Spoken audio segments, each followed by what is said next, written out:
PM Modi ji से हमारा एक अपील है कि एक बार हमारे मणिपुर को एक बार अपनी आंखें खोल के देख लीजिए, क्योंकि मणिपुर इतना हम परेशान में है, इतना हम वो मुसीबत में है।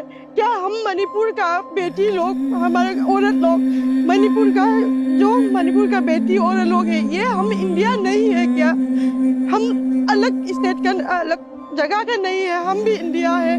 बेटी बचाओ बेटी पढ़ाओ बोलता है, बेटी को पढ़ाओ बोलता है, मगर हमारा बेटी लोग तो जिंदा जिंदा मर रहा है यहाँ मणिपुर में। ना पढ़ाई ना लिखाई ना कुछ भी नहीं अच्छी तरह से हो रहा है।